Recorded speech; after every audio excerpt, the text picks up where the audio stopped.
Hello everyone. Today we are about to start a new topic in macroeconomics, that is money. हम लोग काफ़ी familiar हैं इस term से, मनी से. इनफैक्ट आप लोग काफ़ी ज़्यादा इस वर्ड्स को यूज़ करते हो डे टू डे लाइफ में. हमेशा हम लोगों की जो चाहत होती है, ड्रीम होती है to earn more and more money. तो मनी हमारा मेन कंसेप्ट, एम होता है हर चीज़ में. तो ये मनी आखिर है क्या? मनी को जितना हम लोग जानते हैं, मनी का मतलब रुपया, मनी का मतलब डॉलर, मनी का मतलब पौंड, मनी का मतलब बाकी कोई करेंसी, ये मनी को हम लोग मनी के तौर पे हम लोग जानते हैं. बट ये जो चीज़ें हैं ना, रुपीज़, डॉलर, पाउंड, यूरो, ये सारी चीज़ें आप याद रखिएगा, ये सारी चीज़ें एक करेंसी हैं.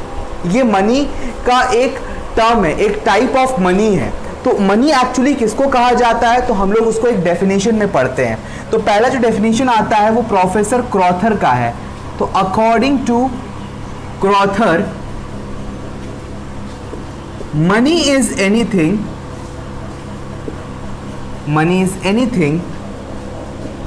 which is generally accepted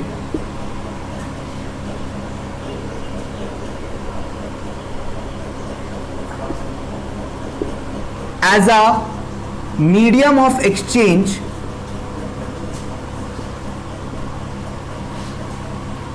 and at the same time acts as a store and measure of value. तो सर क्या है मनी? मनी को प्रोफेसर क्रॉथर ने ये कहा है, मनी कुछ भी हो सकती है. तो इसलिए उन्होंने फर्स्ट टर्म जो यूज करा है, मनी इज एनीथिंग. दुनिया में हर एक चीज मनी बन सकती है. अब तक तो हम जानते थे कि रुपया, सिक्का यही मनी होता है. ना जी ना, सिर्फ ऐसा नहीं है. मनी हर एक चीज को कहा जा सकता है जिस चीज में ये चीजें फुलफिल करता है, जो ये क्राइटेरिया को फुलफिल करता है. क्राइटेरिया क्या है? क्राइटेरिया है generally accepted as a medium of exchange. Generally accepted as a medium of exchange. इसका मतलब यह है कि अगर मैं गुड्स एंड सर्विसेज एक्सचेंज करना चाहता हूं, तो मैं अगर मनी दूंगा तो मुझे कोई गुड्स मिल जाएगा. लोग उसे डेली यूज में उसे यूज करते हो, डेली यूज में उसको एक्सचेंज करने के लिए उसे यूज करा जाता हो, उसे हम मनी कहते हैं. तो मनी का पहला जो उसके अंदर फंक्शन होना चाहिए वो है, it should be a medium of exchange. साथ ही साथ at the same time it acts as a store and measure of value. आप मनी में वैल्यू को स्टोर कर सकते हो और मेजर कर सकते हो. पहले मैं आता हूं मेजर में. What is major of value? I can say कि ये मार्कर का वैल्यू 35 रुपीज़ या 35 रुपीज़, 30 रुपीज़ जो भी है, इसका एक वैल्यू है, वो इसका मॉनिटरी वैल्यू मैं मनी में कंप्यूट करता हूँ. वैसे ही वॉच का जो भी वैल्यू 600 700 जो भी इसका वैल्यू आता है, वो इसका मॉनिटरी वैल्यू है. मैं हर एक चीज़ का, फैन, बोर्ड, अपने पास मेरे यहाँ जो जो एसेट्स हैं, हर किसी का वैल्यू टर्म कर सकता हूँ easily in terms of money. तो मनी बताता है कि वो चीज़ वैल्यूएबल है या वैल्यूएबल नहीं है. Got it? नेक्स्ट थिंग कि I can store my value in money. I am earning today, if I am not consuming the total amount of money, मैं आज कमा रहा हूं और मुझे पूरा पैसा मैं यूज नहीं कर रहा हूं, तो उस पैसे को मैं रख सकता हूं, स्टोर कर सकता हूं बाद में उसको यूज करने के लिए. तो ये मनी के 3 इंपॉर्टेंट फीचर हैं कि मनी में सबसे पहले ये एक मीडियम ऑफ एक्सचेंज होना चाहिए. दूसरा फीचर इसका कि आप इसमें मेजर ऑफ वैल्यू कर सको. और third concept is it's a store, it can store the value of money. तो ये 3 चीजें मनी में होना इंपॉर्टेंट है. बेसिकली अगर ये फर्स्ट 2 फीचर्स भी अगर हैं, तो उसको हम लोग मीडियम ऑफ एक्सचेंज का, उसे हम मनी कह सकते हैं. तो अगर ये 2 फीचर्स भी मनी में होते हैं, दैट इज अगर वो मीडियम ऑफ एक्सचेंज और मेजर ऑफ वैल्यू अगर है, तो भी हम उसे मनी कह सकते हैं. सर यही 2 क्यों? क्योंकि जब इजाद मनी जब आई थी दुनिया में, तो यही 2 फीचर से मनी को देखा गया था. तो मनी आने से पहले क्या था दुनिया में? क्या मनी क्या दुनिया की शुरुआत के दौर से था? तो मैं आप लोग को एकदम प्राचीन काल में लेके जाता हूँ. जब दुनिया शुरू हुई तो लोग खुद कंज्यूम करते थे और खुद प्रोड्यूस करते थे। लोग जंगल में जाया करते थे, जंगल में जाके लकड़ियाँ चुनते थे, फल तोड़ते थे और जानवरों को हंटिंग करके उनका मांस खाते थे। ये तरह की ज़िंदगी लोगों की चलती थी। वो खुद अपना प्रोडक्शन करते थे और खुद उस चीज़ को कंजम्पशन करते थे। लेकिन जब दुनिया आगे बढ़ने लगी आहिस्ते आहिस्ते, तो इसमें दो क्लासेस बन गई। एक इंसान सब चीज़ तो नहीं कर सकता था, तो वो स्पेसिफिक हो गया। कुछ लोग प्रोड्यूस करते थे कुछ चीज़ और कुछ लोग कुछ और प्रोड्यूस करते थे। अब ये क्या करते थे, मान लो पर्सन ए जो है ये हंटिंग करता था और पर्सन बी जो है ये वेजिटेशन करता था, तो ये अपना हंट किया हुआ सामान इसको देता था और ये अपना फ्रूट्स जो है वो दूसरे आदमी को देता था, एक्सचेंज करते थे। इस सिस्टम को हम लोग बार्टर सिस्टम कहते हैं। इस सिस्टम को समझने के लिए आइए मैं आपको एक एग्जांपल की मदद से समझाता हूं। Let's call Majid and Raj over here. आप देख सकते हो, जाओ माजिद और राज। अब मैं जो बोल रहा हूं आप लोग वैसे वैसे करोगे, ठीक है? राज थोड़ा इधर आ जाओ। Okay fine. माजिद तुम वो बॉटल ले लो और राज को बुक दे दो। माजिद के पास है जो सामान, माजिद थोड़ा सा ऊपर रखना उसको। माजिद के पास जो सामान है ये है फ्रूट्स। माजिद क्या उगाता है? फ्रूट्स। और राज जो है वो एक हंटर है, वो जाता है जंगल वंगल में जाता है, जाके वहां पे हंटिंग वगैरह करके लेके आता है। देखिए इसके हाथ में एक हिरन है, दिखा दो हिरन को। देखो ये हिरन है, ग्रीन कलर का हिरन है, बिजनेस इकोनॉमिक्स वाला। और फ्रूट्स दिखा दो तुम्हारा, ये कौन सा फ्रूट है? ये एप्पल है, नया शेप का, बॉटल शेप का एप्पल है, बॉटल एप्पल बोलते हैं इसे। तो ये एप्पल माजिद उगा रहा है और राज के पास क्या है? राज तुम्हारे पास, राज के पास है हिरन। तो ये हिरन का उसको मांस चाहिए, किसको? माजिद को। और राज को चाहिए फ्रूट्स। तो राज क्या करेगा? फ्रूट्स लेगा माजिद से और माजिद को देगा हिरन। तो ये जो सिस्टम हुआ ना, ये जो आप सिस्टम देख रहे हो, ये जो आपने अभी अभी सिस्टम देखा है ना दोनों का, ये जो सिस्टम हुआ है सामने में आपके, ये सिस्टम को हम लोग कहते हैं बार्टर सिस्टम। क्या कहते हैं इस सिस्टम को? Barter system. और ये जो गुड एक्सचेंज हुआ ना आप लोग दोनों का, थोड़ा सा दूरी बरकरार करो। हाँ, ये जो गुड्स दोनों का एक्सचेंज हुआ है ना, इसे कहते हैं डबल कोइंसिडेंस ऑफ वांट। कि जो गुड माजिद को चाहिए था वो गुड किसके पास था? राज के पास। और जो राज को गुड चाहिए था वो किसके पास था? माजिद के पास। तो दोनों ने एक दूसरे का गुड एक्सचेंज कर लिया। ये तभी पॉसिबल है जब डबल कोइंसिडेंस ऑफ वांट हो। क्या बोलते हैं इसको? Double coincidence of want. यानी जो एक को चाहिए दूसरे के पास है और जो दूसरे को चाहिए वो पहले के पास है। सिंपल सा फंडा है ना। अगर डबल कोइंसिडेंस ऑफ वांट ना हो तो हम लोग बार्टर सिस्टम नहीं कर सकते हैं। तो समझ में आया पहली दिक्कत क्या थी बार्टर सिस्टम की? तो अब ये तो पहली दिक्कत हो गई। दूसरी प्रॉब्लम हमारे बार्टर सिस्टम के साथ क्या था? Lack of common measure of value. Lack of common measure of value का मतलब क्या है? वापस से दे दो। ये एप्पल और ये हिरन, इसको चाहिए राज को 1 किलो एप्पल। कितना चाहिए? 1 किलो एप्पल। अब ये हिरन तो चलो का मेजर किया जा सकता है, थोड़ा क्वांटिटी दे सकता है। अब कुछ ये ऐसा गुड है, कितना हिरन का मांस देना है वो मेजर करने में दिक्कत आती है कि कितना दे सकता है ये। अब क्योंकि दोनों चीज सेम चीज तो नहीं है, एक फ्रूट है और एक हिरन है, तो दोनों का वैल्यू तो सेम नहीं होगा कि 1 किलो आलू, 1 किलो फ्रूट्स के लिए 1 किलो मांस दिया जाए तो कितना वैल्यूएशन होगा, इसकी बहुत दिक्कत होती थी। वैल्यू मेजर करने में बहुत दिक्कत आती थी।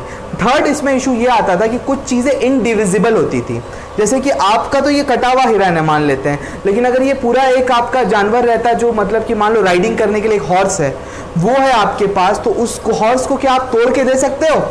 इंडिविजिबिलिटी का प्रॉब्लम आता था। तो ये सारी प्रॉब्लम्स को नजर रखते हुए और भी इसके प्रॉब्लम्स थे। और क्या प्रॉब्लम था? Lack of standard of deferred payment. उधार वगैरह का जो चक्कर था कि पुराने ज़माने में उधार में अगर कुछ सामान आप लेते हो तो वो सामान जो है उधार वाला सामान, उसका पेमेंट करने का जो एक सिस्टम होता है, जैसे आज हमारा हायर परचेज सिस्टम है, ईएमआई का सिस्टम है, वो सिस्टम पॉसिबल नहीं था बिना मनी के। बार्टर सिस्टम में वो सिस्टम पॉसिबल नहीं था क्योंकि इंटरेस्ट कैलकुलेशन, इंटरेस्ट कैलकुलेशन करना गुड्स में, गुड्स के टर्म पे it is next to impossible, because कुछ टाइम फैक्टर्स होते हैं जिसके वजह से ये इश्यूज आते थे। नेक्स्ट है आपका कॉन्फ्लिक्ट रिगार्डिंग स्पेसिफिक कमोडिटी। लोग कॉन्फ्लिक्ट करते थे कि मैं इतना प्याज दे रहा हूँ जब सीज़न है प्याज का या सीज़न नहीं है प्याज का। अगर मैं ऑफ सीज़न में कोई गुड देता हूँ और सीज़न में अगर आप मुझे वो रिटर्न करते हो तो दोनों चीज़ें सेम नहीं है। जैसे आज भी आप देख सकते हो कि अनियंस जो है वो ठंड के टाइम पे बहुत महंगे हो जाते हैं और गर्मी के टाइम पे वो बहुत सस्ते हो जाते हैं। यानी कि ठंड के टाइम पे अनियंस का वैल्यू ज़्यादा होता है, गर्मी के टाइम पे अनियंस का वैल्यू कम होता है। अगर कोई इंसान आपसे ठंड के टाइम पे आपसे अनियन उधार ले रहा है और वो आपको गर्मी के टाइम पे रिटर्न कर रहा है, तो it is not actually what you called कि it is not actually something like lending and borrowing process. उसमें आपको लॉस हो रहा है। जो गर्मी के टाइम, जो ठंडे के टाइम पे दे रहा है उसे वो लॉस हो रहा है। तो इतनी सारी प्रॉब्लम्स को देखते हुए दुनिया में फिर मनी को लाने का हिसाब लगाया गया कि भाई हमारे पास कुछ चीज़ होनी चाहिए जिसमें हम एक्सचेंज कर सकें, जिसमें हम मेजर कर सकें। तो मनी को लाया गया। तो अब प्रॉब्लम क्या थी कि मनी कैसे लाया जाए, क्या चीज़ को मनी बनाया जाए। तो स्टार्टिंग में था मनी को क्या करा गया कि कुछ कमोडिटीज़ को मनी बनाया गया, चावल, गेहूं, इन चीज़ों को मनी बनाया गया।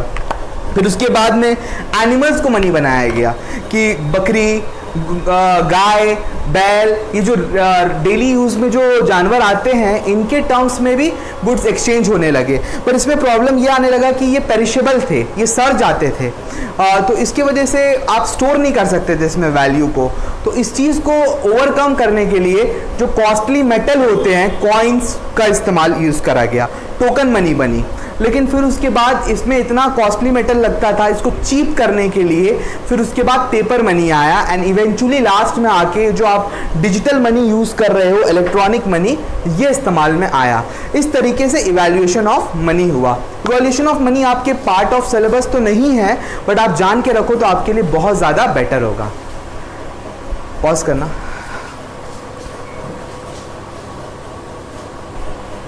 So let's move on to our next topic, that is money supply. What is money supply?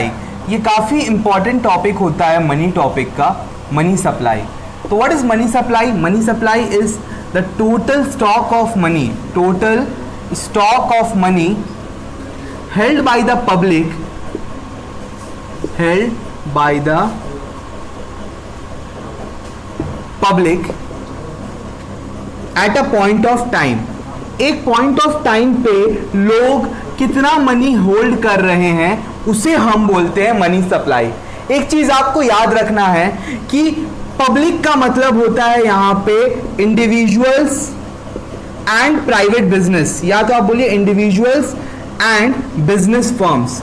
तो बिजनेस फर्म्स और इंडिविजुअल्स को यहाँ पे पब्लिक बोला गया है। कुछ लोग पब्लिक को कभी कभी रिलेट गवर्नमेंट से भी करा जाता है, तो बट यहाँ पे पब्लिक का मतलब इंडिविजुअल्स एंड बिजनेस फर्म आ रहे हैं। Got it. नेक्स्ट आपका आता है it is computed at a point of time. Point of time का मतलब एग्जैक्ट इस मोमेंट पे इंडिया में कितना मनी सप्लाई है वो बताया जा सकता है। तो इसलिए ये एक स्टॉक कंसेप्ट है। This is a stock concept. It can be computed at a point of time. आप एक पॉइंट ऑफ टाइम पे इसे कंप्यूट कर सकते हो। तो ये मनी सप्लाई होता है। Got it. What is money supply? Money supply is the total stock of money held by public at a point of time. एक पॉइंट ऑफ टाइम पे लोग कितना मनी होल्ड कर रहे हैं। तो आइए मनी सप्लाई के डिफरेंट मेजर्स के बारे में डिस्कस करते हैं कि मनी सप्लाई को कैसे कंप्यूट किया जाता है। तो मनी सप्लाई के 4 मेजर्स हैं कि मनी जब हम लोग कंप्यूट करते हैं ना इकोनॉमी में कितना मनी है, उसको 4 तरीके से कंप्यूट किया जाता है। पहला होता है M1। M1 में 3 चीजें आती हैं, CC, DD एंड OD। तो व्हाट इज CC? CC का मतलब है cash and coins. Cash and coins जो इकोनॉमी में घूम रहे हैं वो आपका इसके पार्ट आते हैं। एक बात याद रखिएगा, गवर्नमेंट के पास जो पैसा है और बैंक के पास जो पैसे हैं वो आपका मनी सप्लाई का हिस्सा नहीं बनता है। गवर्नमेंट और बैंकिंग इंस्टीट्यूशन के पास जो पैसे हैं वो नहीं बनते हैं। जो रिजर्व्स वगैरह वो लोग रखते हैं, कैश रिजर्व्स वगैरह जो रखते हैं उसको हम लोग पार्ट ऑफ मनी में नहीं लेते हैं। दूसरा चीज़ आता है डिमांड डिपॉजिट। डिमांड डिपॉजिट में 2 चीज़ें आती हैं। पहला आता है सेविंग अकाउंट्स और दूसरा आता है करंट अकाउंट। सेविंग अकाउंट और करंट अकाउंट पार्ट ऑफ आपका M1 बनता है। तीसरा है OD। OD का मतलब है other deposits with RBI. RBI के पास जो बाकी डिपॉजिट्स रखे हुए हैं, कौन रखता है ये पैसा? फाइनेंशियल इंस्टीट्यूशन रखते हैं, आपका इंटरनेशनल बैंक्स रखते हैं, यानी कि फॉरेन बैंक्स रखते हैं पैसा। उसके अलावा international institution like world bank, international monetary fund, इनका जो पैसा है वो भी पार्ट ऑफ मनी सप्लाई है। उसके बाद आता है M2। M2 में M1 के सारे कंपोनेंट होते हैं, यानी CC, DD और OD, और साथ में इसमें होता है savings deposit with post office saving bank. आप लोग को शायद पता नहीं होगा कि पोस्ट ऑफिस में भी आप पैसे रख सकते हो। तो जो पोस्ट ऑफिस में पैसे रखते हैं ना, वो M2 का हिस्सा है, M1 का हिस्सा नहीं है। एक जमाने में बैंकिंग का काम करता था हमारा सेविंग पोस्ट ऑफिस। आज तो बहुत लोग, कम लोग रखते हैं, लेकिन इसमें कहा जाता है हाईएस्ट रेट ऑफ इंटरेस्ट मिलता है, और it is the most secured system of banking, post office. तो पोस्ट ऑफिस का पैसा M2 में आता है। M3 में क्या आता है? M3 में M1 का सारा आइटम, M2 नहीं लिख रहा हूं मैं, M1 लिख रहा हूं। M1 का सारा आइटम प्लस आपका time deposits with commercial bank, time deposits with commercial bank. जो कमर्शियल बैंक के पास टाइम डिपॉजिट है ना, दो तरह के टाइम डिपॉजिट होते हैं, एक FD और एक RD, रिकरिंग डिपॉजिट और फिक्स डिपॉजिट। ये M3 का पार्ट बनता है। लास्ट होता है M4।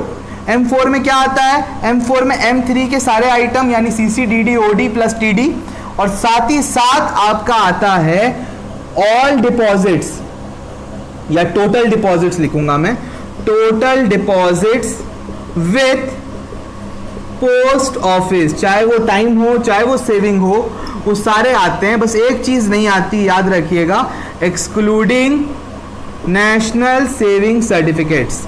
ये national saving certificates Rajiv Gandhi government के टाइम पे एक सर्टिफिकेट बना था, बॉन्ड टाइप का होता था, आप बॉन्ड खरीद सकते हो पोस्ट ऑफिस का, उसे मनी सप्लाई का हिस्सा नहीं बनाया गया है। तो 4 टाइप की मनी होती है, मेजर्स, मनी सप्लाई का मेजर्स, मैं लिख दे रहा हूं, मेजर्स ऑफ मनी सप्लाई है ये, measures of money supply, M1, M2, M3, M4। इसमें M1 जो है सबसे ज़्यादा लिक्विड होता है, और ये मोस्ट लिक्विड है, जल्दी से जल्दी इसे आप कैश में कन्वर्ट कर सकते हो, और ये लीस्ट लिक्विड होता है M4।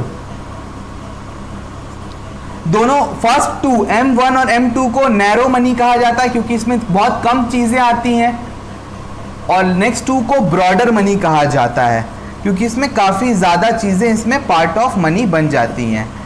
बेसिक अगर दुनिया की डे टू डे लाइफ की बात करें तो मनी सप्लाई का मतलब M3 होता है, कॉमनली यूज्ड है ये। इंडिया में अगर मनी सप्लाई मेजर किया जाता है तो वो M3 को यूज़ किया जाता है। इसके अलावा एक M0 भी है, जिसे हम हाई पावर्ड मनी कहते हैं। ये हाई पावर्ड मनी को मैं आप लोगों के साथ नेक्स्ट टॉपिक में डिस्कस करूंगा। जब मैं आप लोगों के साथ बैंकिंग का टॉपिक पढ़ाऊंगा, तब मैं आप लोगों को हाई पावर्ड मनी क्या होता है तब बताऊंगा।